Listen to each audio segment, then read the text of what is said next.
I wasn't ready for this. Now listen carefully, I recorded this intro after finishing the video. And have to warn you, if you watch it until the end and go through this journey, you may not be the same person as before. So consider the risks. So the characters in the story include Dylan, Leah, Amy, Ellie, Emily, Jim and Jim.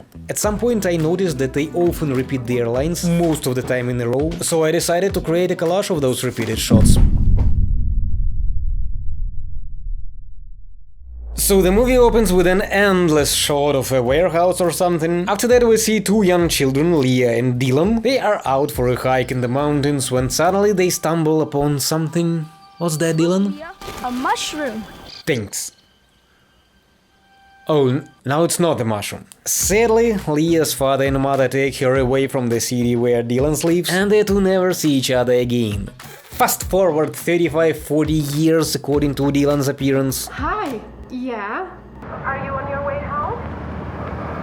Okay. And we see him walking and listening to his wife Emily talking to herself by phone when suddenly... Dylan, talk to me. Dylan, talk to me. Dylan! Is he okay? In the meantime, some doctors arrive and one of them clearly became the master of putting masks the wrong way before it became a trend.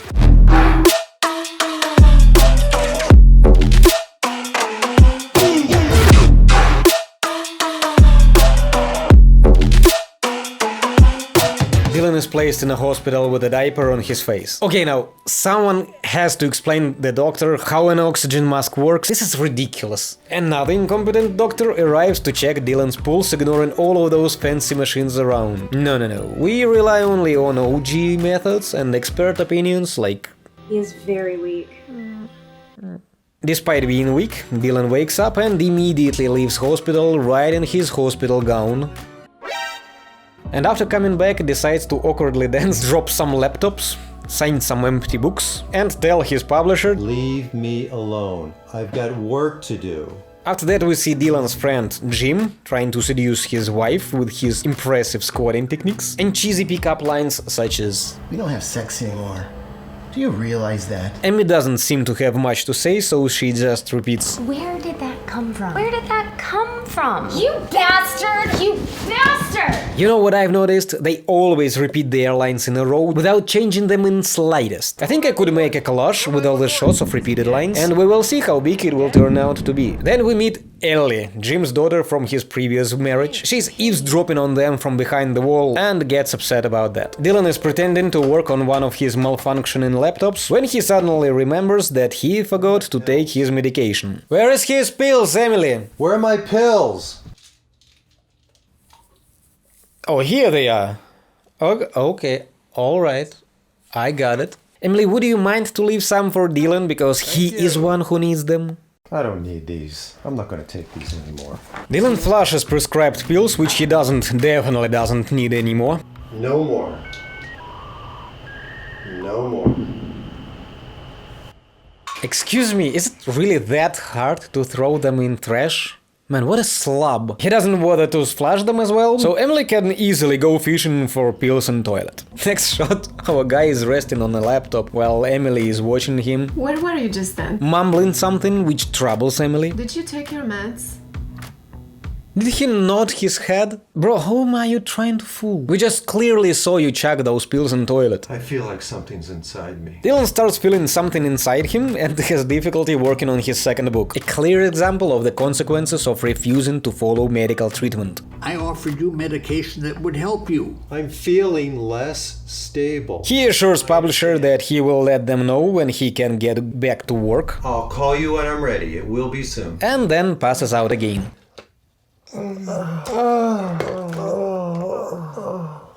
And this is exactly why I always keep my drink away from laptops and phones. Emily invites Jim and Amy to sit at an empty table and drink some wine while staring at each other, as Dylan indulges in his vanity. I've got great family genes.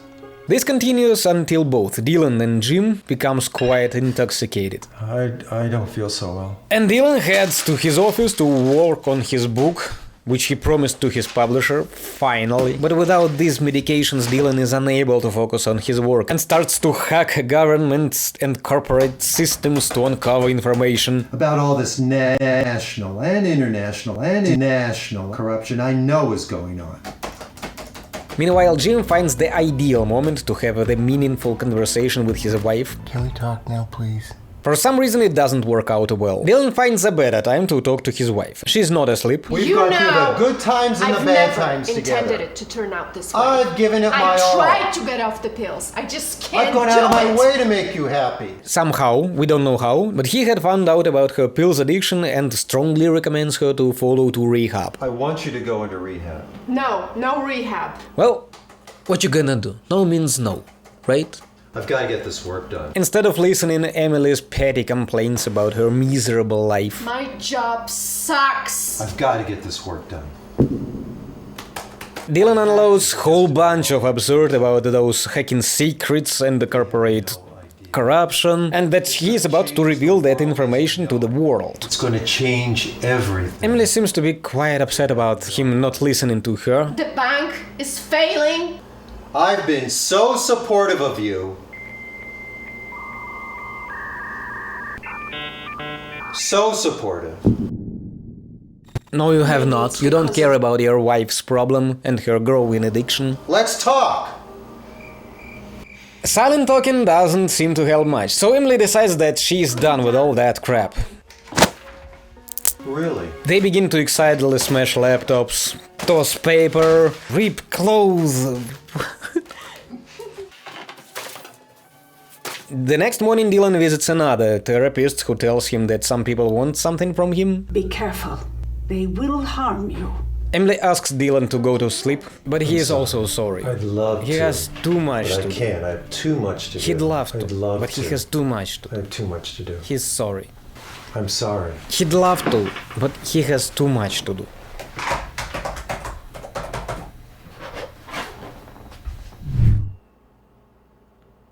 Are you having an affair? Where did That's that it, come isn't from? it? You are, I'm pretty much aren't sure you? that that is not true.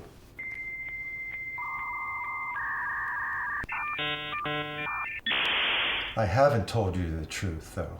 I knew it! He didn't hack governmental and corporate systems instead of writing a book, as he claimed before. Come on, that would be too dumb. With all that treatment he gives to his laptops, main programmers' tools, spilling coffee, sleeping on them, throwing heavy books on them, completely smashing them. It's obvious they are damaged, and anyway Dylan prefers to work with traditional methods rather than using new technology. Have you seen how many papers and books he has on his table? I don't have any paper on my table. No, there is clearly something else going on, and I'm really excited to find out what it is. I've been hacking into government and corporate international secrets all over the world. I already know that. And no one knows I'm doing it. What? Emily already knows that. crazy? Why is she so surprised? No one knows.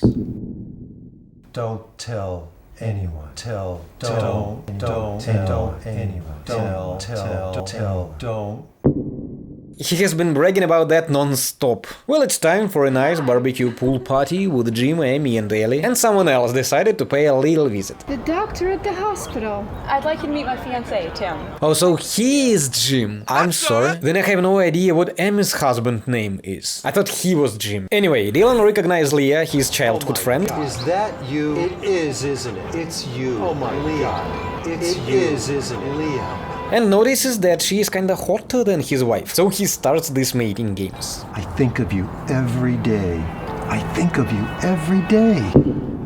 He's not bothered with the doctor's fiancée returning back with an empty vase and a plastic cup, or his wife, who can clearly see his inappropriate behavior and dislike it for obvious reasons. Meanwhile, Amy's husband turns into a zombie and tries to get along with Emily, which she declines politely. Get away from me, Jen.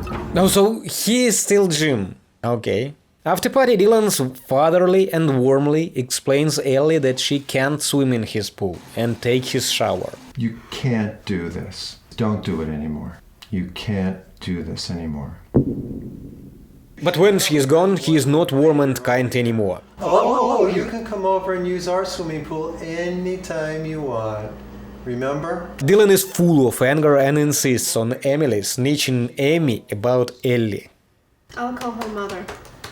Good. Did you tell them about the time you spied on the girl through your window like a psycho? Or when you broke in when she was taking a bath? What's wrong with this guy? We return to a happy couple when Jim tries to show interest in Amy's day at work. In response, he receives a drink in his face and rage quits. Amy has had enough and takes the matter into her own hands by shooting the guy. No! Ellie witnesses it all and goes to call 911. Go call 911. Suddenly Dylan bursts in. He killed himself. He killed himself. And sends Amy to call 911 as well. 911! So he could completely ruin the crime scene and cover himself in, let's say, ketchup. Dylan can't believe Jim committed. Dylan I cannot believe you committed. Jim committed. How could you have committed suicide? How could Jim have killed himself? I can't believe it. I can't believe it. Emily can believe that. More than that, for some reason she thinks that her calm defense against Jim's inappropriate behavior on the pool party had pushed him to the edge. It's all my fault. It was not your fault. It was not your fault. Don't say that. Don't say that. Please don't say that. Afterwards, Dylan continues to be a douche and directs his toxicity towards his publisher, who had just been calmly waiting for updates about the promised book. I'm working. I'm very busy. Yeah, don't you know he has much more important things to do? What deadline? You know what? After giving it some thought, I am not going to sign the book deal with you. I am not obliged to sign any contract with you. None. No book. I don't owe you anything. I don't owe you any book. No more damn books. No more books. Dylan, That's can you it. please stop smashing your definitely working computers in rage? The way he treats his wife, partners, equipment, house in general, clothes, like dirt. Oh yes, Dylan is back to his favorite fortune teller to tell her stories about his childhood love, the black dice that reminds him of their magical summer together decades ago, and to listen to whatever nonsense she has to say in order to boost his ego. You were given a power. It's in the wind. After that, our boy visits the real doctor, the one who makes fashion statements by changing clothes mid-appointment and wears those fancy nose-wind-blocking glasses that give him a unique speaking style. The doctor also notices something off about Dylan and strongly recommends him an increase in medication. Just like any rational, completely sane individual, Dylan rejects physician's guidance No, I can't. and boldly lies right to the doctor's face that he is not seeking any other form of therapy. Are you seeing another therapist now? No. There is no one else. I am not seeing any other therapists. There are no other therapists. Later on, Dylan stumbles upon a chance encounter with Aaliyah. She reveals that she had broken up with Jim because she had always secretly loved Dylan. I love you. He naturally decides to have a whirlwind romance, because nothing screams out true love like a summer fling decades ago and random encounter at the Duck Lake. But there is a small problem. Emily, right, Dylan? I'm here for you. I'm here to support you. The pesky obstacle standing in the way of the true love. But who cares about her, right? Screw her. Dylan and Leah have a good time, revisiting old locations, taking magic mushrooms, and having intimate moments under the mushroom tree. Meanwhile, poor Emily conveniently decides to enter this whole mess, and I can't believe she committed suicide. I cannot believe she committed suicide. I cannot believe you committed suicide. Emily! Dylan finds her cold body, or maybe still warm, maybe check her pulse at least. This time he doesn't hurry up to call 911. Instead he sits by Emily, saying he knows it was her. I know it was you. Let me know in the comment if you have any idea what he is talking about. After a suitable amount of contemplation, Dylan finally decides to inform someone about Emily's passing and takes a nap on a laptop. Of course. Now as his wife is not around anymore, he can continue being gross, now in front of his new girlfriend, Leah.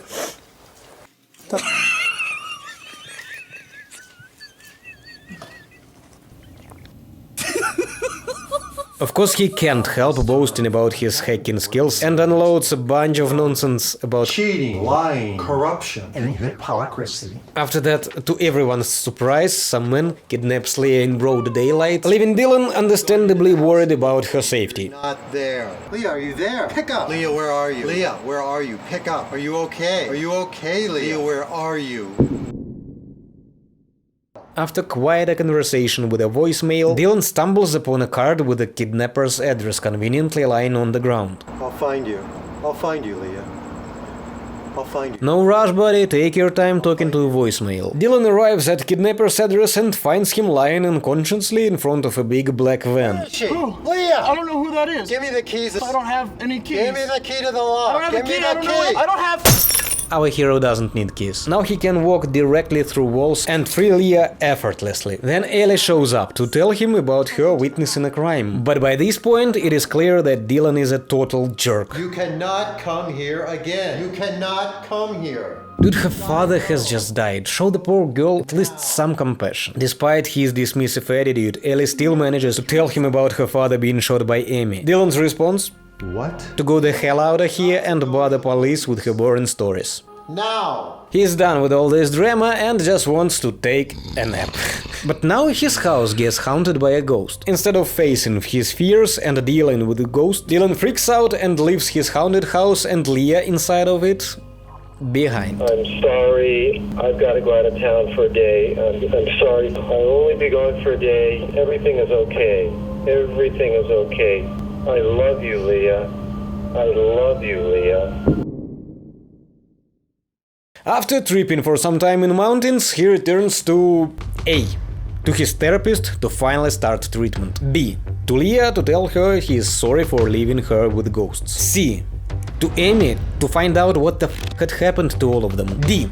To a fortune teller, who turns out to be just a product of his sick imagination. At last our hero returns to Leah, and at this point I notice that she is always asleep. It is a little disturbing. Oh no, thank goodness she is alright. But as she listens to Dylan's nonsensical ramblings, she starts to notice that there is something not quite right with him. Eventually Dylan climbs upon an empty stage before the actual speaker can have a chance to speak and unleashes his deluded ideas about corruption and hypocrisy to an empty street. What I have found will shock you.